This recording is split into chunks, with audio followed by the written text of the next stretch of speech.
पुष्कर सिंह धामी ने आज यूपी के प्रयागराज महाकुंभ में पवित्र स्नान किया है। सीएम धामी परिवार सहित यहां त्रिवेणी में संगम पहुंचे और पवित्र स्नान किया। इस दौरान उनके साथ उनकी मां, उनकी पत्नी, उनका बेटा मौजूद था। सीएम धामी ने कहा है कि ये मेरे जीवन के उन अमूल्य और भावुक क्षणों में से एक पल है जिन्हें शब्दों में पिरोना संभव नहीं है।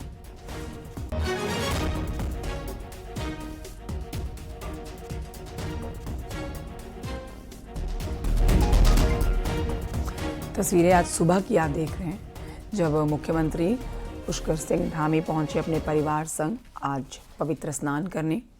उनके पवित्र स्नान से जुड़ी हुई 6 तस्वीरें आपके टेलीविजन स्क्रीन पर इस समय देखेंगे आप।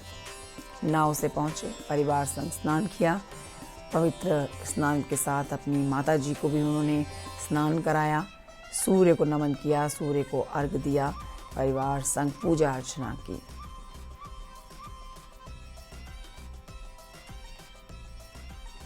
करना, डुबकी लगाना अपने आप में बहुत बड़ा धर्म का काम है और अच्छा लग रहा है यहाँ पर आकर।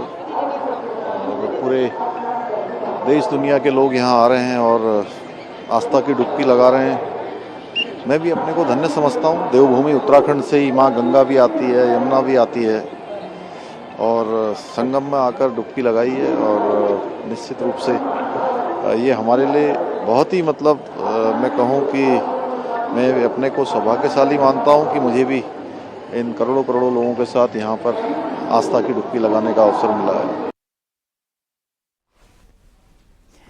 देहरादून से खबर है इस समय जो पूर्व सीएम हरीश रावत से जुड़ी हुई है। हरीश रावत का सोशल मीडिया में एक पोस्ट बहुत ही हैरान करने वाला है। रोहित शर्मा का नाम लेकर वो पीएम मोदी की तारीफ कर रहे हैं। इशारों में ही हरीश रावत ने पीएम मोदी की तारीफ कर डाली। तारीफ करते हुए वो लिख रहे हैं, मैंने मैच देखा, कौन ज्यादा हिटर, मोदी जी या रोहित शर्मा। हरीश रावत ने रोहित शर्मा को बधाई दी और लिखा कि आप फिर से फॉर्म में लौटे हैं, चैंपियनशिप में इंडिया की जीत की गारंटी है।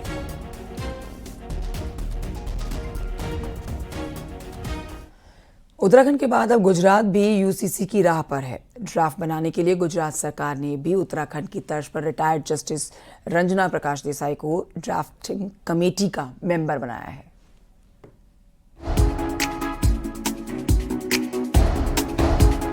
अब मैं गुजरात के सरकार को, मुख्यमंत्री जी को, उनको भी बधाई देना चाहता हूं कि उन्होंने वहां भी कमेटी बना दी है।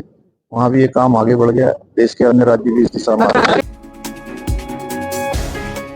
उत्तराखंड में यूनिफॉर्म सिविल कोड लागू होने के बाद अब बीजेपी शासित राज्यों में भी इसको लेकर पहल होने लगी है। गुजरात सरकार ने उत्तराखंड में यूसीसी ड्राफ्टिंग कमेटी की अध्यक्ष रही रिटायर्ड जस्टिस रंजना प्रकाश देसाई को ही कमेटी का अध्यक्ष बनाया है। तो उत्तराखंड की ही तर्ज पर 5 सदस्य कमेटी बनाई गई है। उत्तराखंड में कमेटी में retired IAS officer Shatrughan Singh थे, तो गुजरात की कमेटी में retired IAS officer CL Meena का नाम शामिल है। उत्तराखंड में सेवानिवृत्त जज, वाइस चांसलर और सामाजिक कार्यकर्ता शामिल थे, तो गुजरात में senior advocate, retired vice chancellor और एक सामाजिक कार्यकर्ता को ही कमेटी में रखा गया है। मुख्यमंत्री पुष्कर सिंह धामी ने कहा, खंड में यूसीसी की शुरुआत हुई है। जिस तरह से गंगा पूरे देश को जल जीवन देती है, उसी तरह उत्तराखंड से निकली यूसीसी की गंगोत्री भी पूरे देश को लाभ पहुंचाएगी। यूसीसी देश के अंदर लागू करना, उसकी शुरुआत देवभूमि उत्तराखंड से हुई है और हमने हमेशा कहा है कि देवभूमि उत्तराखंड से जो शुरुआत हुई है वो निश्चित रूप से माँ गंगा की तरफ, जैसे माँ गंगा सभी को जल जीवन देती है, उसी प्रकार यूसीसी की गंगा भी पूरे देश को जल जीवन देने का काम करेगी, सभी को लाभ पहुंचाएगी। बहरहाल उत्तराखंड का यूनिफॉर्म सिविल कोड अब पूरे देश के लिए माइलस्टोन बन गया है। उत्तराखंड में यूनिफॉर्म सिविल कोड लागू होने के बाद अब एमपी, राजस्थान समेत कई राज्य हैं जो इस दिशा में पहल करने लगे हैं। देहरादून से न्यूज 18 के लिए सुनील नवप्रभात की रिपोर्ट।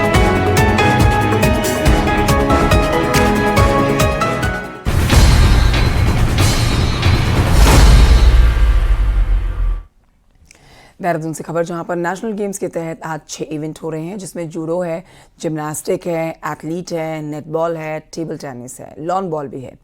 ये 6 इवेंट आज इस समय चल रहे हैं।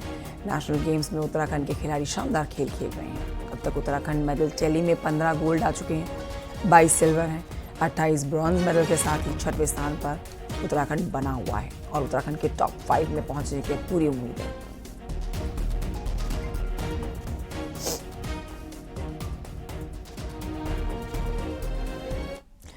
नेशनल गेम्स के तहत रेसलिंग प्रतियोगिताएं आज से हरिद्वार में शुरू हो गई हैं और रोशनाबाद के स्पोर्ट्स स्टेडियम में 18 वेट कैटेगरी में खेल शुरू हुआ है। महिला और पुरुष वर्ग में खेली जाने वाली प्रतियोगिताओं में हर टीम में 6 महिलाएं और 12 पुरुष पहलवान मैदान में दमखम दिखाएंगे। हरिद्वार में आयोजित हुए हॉकी और कबड्डी मैचों में उत्तराखंड की टीमें अच्छा प्रदर्शन नहीं कर सकी हैं। वहीं अब लोगों को पहलवानों से मेडल की खास उम्मीद है।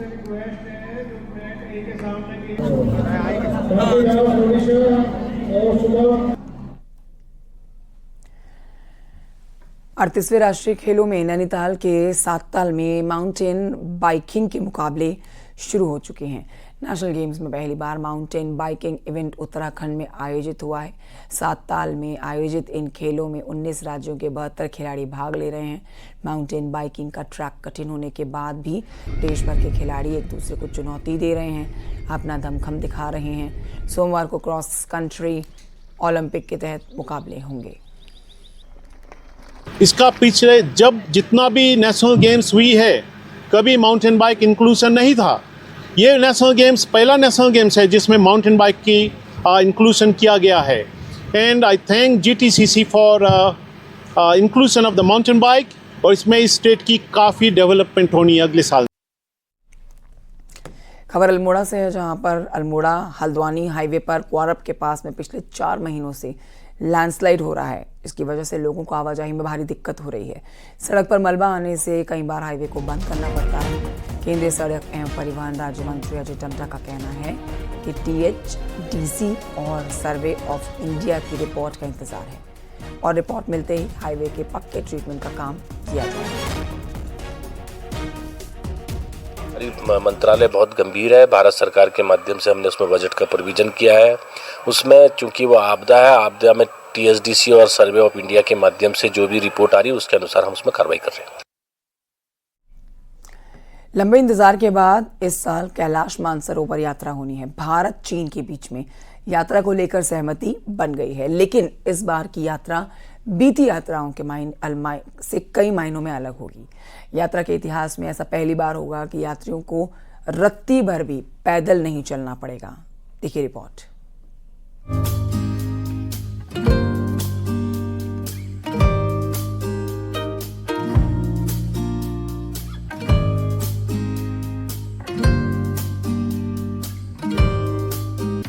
ड्रैगन के साथ बिगड़ते रिश्तों के चलते मानसरोवर यात्रा 2019 से बंद है, मगर कुछ समय से दोनों मुल्कों ने रिश्तों पर जमी बर्फ को हटाना शुरू किया है, जिसका नतीजा ये है कि इस बार कैलाश मानसरोवर यात्रा को लेकर सहमति बन गई है। 5 साल बाद होने वाली मानसरोवर यात्रा में इस बार कई बदलाव भी होने जा रहे हैं। एक दौर था जब इस यात्रा को दुनिया की सबसे दुर्गम पैदल यात्रा कहा जाता था, लेकिन यात्रा के इतिहास में पहली बार यात्रियों को इंच भर भी पैदल यात्रा नहीं करनी पड़ेगी। लिपुलेख बॉर्डर तक रोड बनने के बाद अब पूरी यात्रा गाड़ियों की मदद से होगी।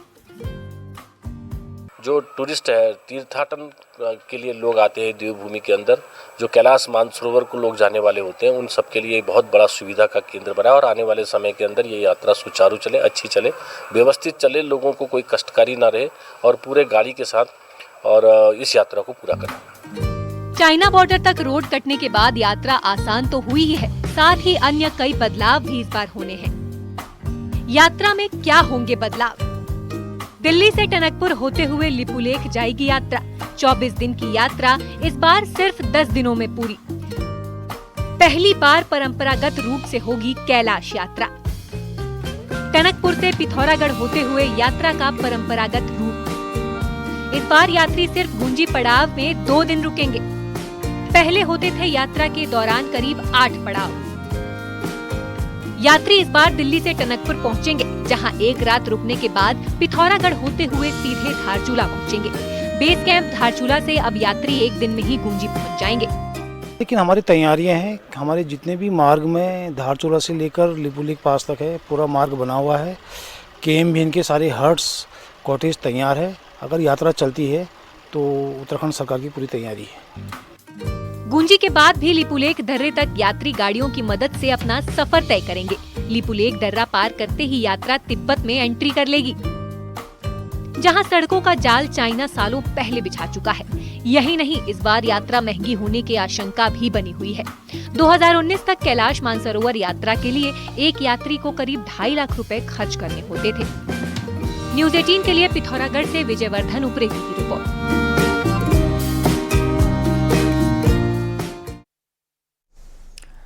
हरिद्वार के पंत द्वीप मैदान में झुग्गी झोपड़ियों में अचानक से आग लग गई। आग की चपेट में आकर दर्जनों झुग्गी झोपड़ियां जलकर राख हो गईं।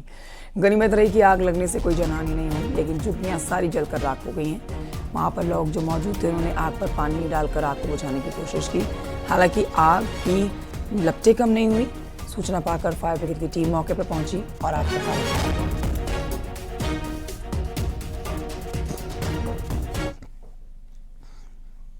जलवायु परिवर्तन का असर उत्तराखंड आने वाले प्रवासी पक्षियों पर भी पड़ने लगा है। तापमान बढ़ने से इस बार विदेशी मेहमानों में आसन वेटलैंड जल्द सूना पड़ सकता है। देखिए रिपोर्ट।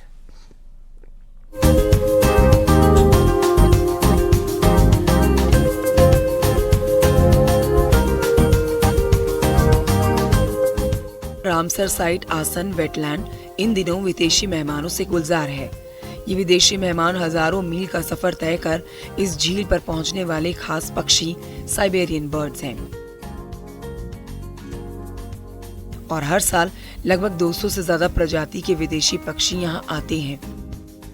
हर साल अक्टूबर और नवंबर में ये विदेशी पक्षी भारत का रुख करते हैं और मार्च के समय वापस चले जाते हैं। लेकिन जलवायु में हुए परिवर्तन का असर उत्तराखंड आने वाले प्रवासी पक्षियों पर भी पड़ रहा है और इस बार विदेशी मेहमानों से आसन वेटलैंड जल्द सूना पड़ सकता है। जैसा कि अभी हमारी जनवरी में काउंटिंग में 117 प्रजाति के सभी पक्षी और 5225 के करीब यहाँ पे पक्षी पाए गए थे, जिसमें से प्रवासी पक्षियों की संख्या लगभग 3 से 4 हज़ार पाई गई है। तो अभी जो यहाँ पक्षी हैं अभी तो हैं, लेकिन अभी जैसे मौसम की गर्मी है, जाने का समय जो इनका मार्च तक का होता है, तो अगर गर्मी बढ़ती रही तो ये जल्दी यहाँ से प्रवास पे वापस चले जाएंगे। जनवरी में हुई गणना के मुताबिक इस बार 117 प्रजाति के 5225 पक्षी आसन वेटलैंड पहुंचे, जो बीते साल पहुंचे विदेशी पक्षियों के आंकड़े के बराबर हैं। लेकिन दुर्लभ प्रजाति के पक्षी पलाश फिश ईगल की 2017 में यहाँ पर नेस्टिंग नहीं हुई है, जो कि चिंता का विषय बना हुआ है।